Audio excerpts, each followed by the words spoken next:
Thank you. By Oregon State head coach Mitch Canham, student athletes Aiden May and Elijah Hainline. Coach, opening statement.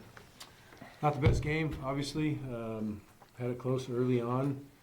A couple opportunities for us to drive some runs across, but their pitcher did a great job mixing 3 pitches at any count, as we knew he's been doing all year. Tried to make a few adjustments, driving the baseball, but kept us off balance a bit. And we had a couple moments, just wasn't able to capitalize on them, and then just stuff started to fall apart there at the end. So we talked about it a lot. Playing clean baseball, eliminating free bases, and we put ourselves in a good spot with our offense. But we did not do that the second half of the game, thus leading to what it was. But as we just talked about as a group, it's a great opportunity for us to wake up after being punched and respond tomorrow. Reminder, raise your hand after you've been acknowledged, your name and media outlet. We'll do questions for the student athletes first. I was going to ask Mitch something. Questions for the student athletes first, please. So we get them. What was Mitch's message after the team? It sounds like he just kind of touched on it, but could you elaborate more on what he said to you guys afterwards? Just respond. I mean, that was not acceptable the way that we played, but we just got to jump back in. There's no other, what other choice do we have is respond. I think that, I believe in this ball club, and I think we're going to surprise a lot of people tomorrow. We're going to come out hot, and we're going to play the ball game the way we need to. Just any kind of response.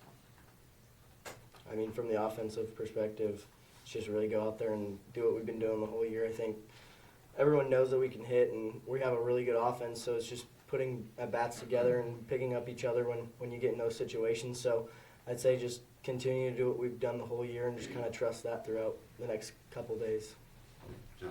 Johnny Hill with the Lexington Herald leader. Elijah, what was Boozer doing so well tonight for you guys, and how big was that 5th inning when it looked like you were about to break through and he managed to get out of that? He was throwing 3 pitches. I mean, he threw them pretty well, and he pitched himself a good game. I got a lot of weak contact. I think that was the biggest thing, but I mean, we have a really good offense that I think can respond to that, and I think we have the ability to go out there and hit guys like that. So I think the next couple of days, the big focus is just doing what we can the whole year.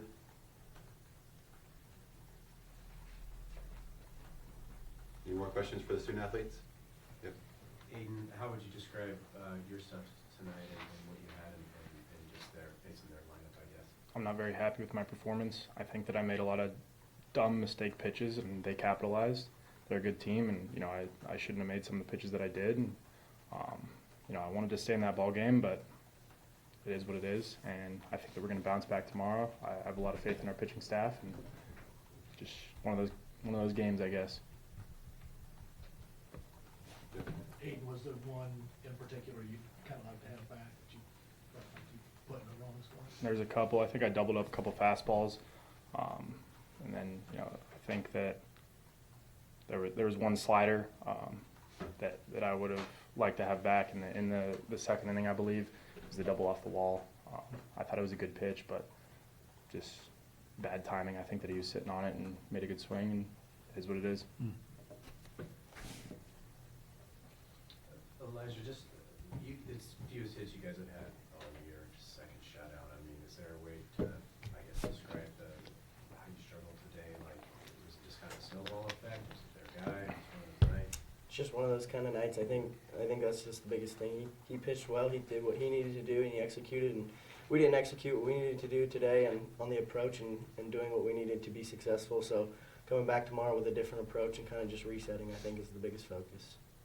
What gives you guys confidence that you're going to respond tomorrow? What about this team fuels that? We always have confidence. I think we all know we can go out there and win any game, anytime. So I think just always having confidence. I don't think it comes from one specific instance or anything like that. I think it's just a big team performance. I think Aiden's been throwing amazing the whole year. So we have his back any chance that we get, and we know he's going to throw another time throughout this year. So. Yeah, I think it's just, we've been responding all year. We've gone through some rough patches, and we found a way to respond. And like I said earlier, what other choice do we have? We don't want this to be the last game of the season tomorrow. So we're going to go out and we're going to punch back, and we're going to do everything we can to win the ball game. I think we're going to show up in a big time way, and I expect it from our guys. Yep. Jonathan Bruner, Kentucky Colonel. Aiden, it seemed like their lefties in particular had success off you tonight. Do you think there was something in your stuff that kind of led to the lefties having a little more success than the righties tonight? I think I just wasn't commanding it the way I needed to. I think that, like I said, they put some good swings on some mistake pitches.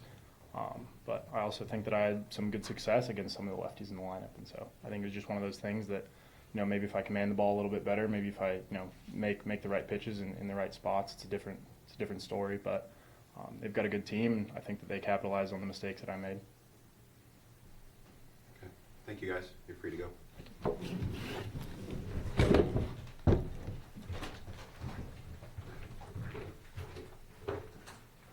All right, we'll start with questions for Coach. Yeah, Coach, for Granger D1 baseball, you had some opportunities that you mentioned early on. I think in the 5th inning, it was a 1-run game. You get 2 runners on. They work out of the jam. Mhm. What did that do for the momentum of the game and the momentum of your offense?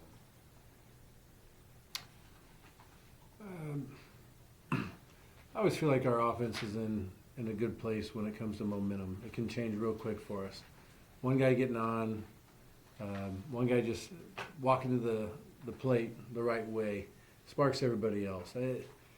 Rather than looking into it too much of saying, okay, we just got 1 hit on the night, just push the panic button. I don't think that's the right approach. Sometimes those are going to happen. We've minimized those all year long. They're just, I guess, heightened with it being supers and all. But I look at those guys and how they communicate, how they work together. I watch them. They hit more than anybody I've ever been around. In the morning, noon, and night. And they've every single one of them just continues to get better and better from when they first stepped on campus to who they are right now. Not just on the hitting side, but look at Leif Palmer tonight come out there and shove for an inning and 2/3 for a guy who missed a lot of the season from an injury. So to see him jump out there on the stage, and the guys feed off that too. Sometimes it's just finishing the game. We had a series earlier this year, and we were not playing well at all, and then sparked something in that last inning, and we carried over into the next day. And we can use stuff like Leif and him going out and performing, because he's already pretty dang tall, but he's going to walk a little taller tomorrow, and that feeds to the next guy and the next guy. But I looked at those guys in the huddle after the game, and I saw what was in their eyes, and they want to fight. They want to get back out there, and they want to play right now. But we do have over 24 hours to sit and wait, process it, flush it, and prepare for tomorrow's game. But I wouldn't let I think it's just a bad decision to let one thing carry over into the next. So, turn the page. What was the most frustrating part of that 7th inning? The 7th inning. I can't say there's any one particular thing. There were just a lot of things that compiled right there that just did not look good. We're checking runners at second base, and they're clearly way outside of where they should be, and instead of stepping off and putting on a daylight or something like that, or an inside move, we just let them take off. So we allowed them to run because we were sped up. We threw 2 baseballs away when, we can play catch. And then it's just the walks. Those are some things that no one has the ability to even control outside of the guy who's on the mound. So too many free bases. When you give up walks, that's a big momentum shift. Because everyone's out there and you're going through your pre-pitch over and over, and you want the baseball. We talk about that all the time. Want the baseball. Who wants it right now? And you can see in the body language, going from wanting it to just, I need you to throw a strike so I can get the baseball. So obviously those are big shifting moments, but when the guys come back in, they flush that really quick, and they're like, all right, let's go have quality at bats right now. Because that's how good things happen. It's not go up there and go get a hit. Go up there and have a quality at bat, pitch to pitch.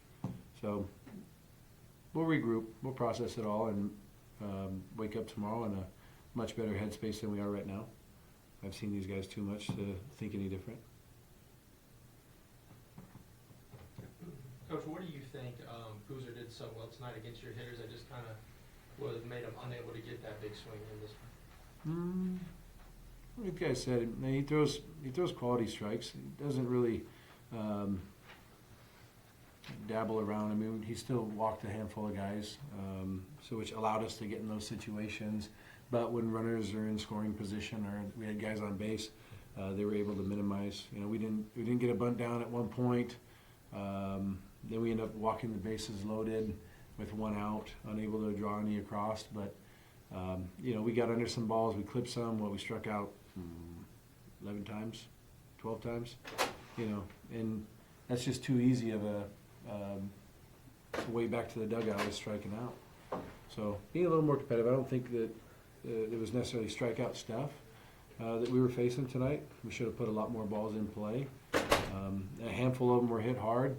Shoot, you know, McDowell almost makes the catch on the top of the wall. Macias had one down the line, gets one more step on it, and then, you know, there's a handful of different runs right there. But really, I mean, it's a tight ball game. And we were talking like, do we play infield in right here? Do we leave the guys back? And that's it. I don't mind being down 4 right now. I mean, if that's what it comes to, give up 1, not 2, because of what we know our offense is capable of doing, and those guys in the back end of our bullpen, you know, that come in those tight games, we know what they can give us as well. So until it was a 10-0 ball game, I thought we're still in it. We always feel that way. It's a habit. You look at the lineup card posted in the dugout, and you just visualize success from each of those guys and how they're going to get on and do it.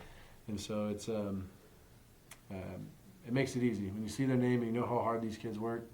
That when you look at that lineup, you're like, man, we got this. And you look at the guys down the bullpen, you're always filled with confidence. It's a choice that I personally make, is seeing the best in those guys because they work their butts off.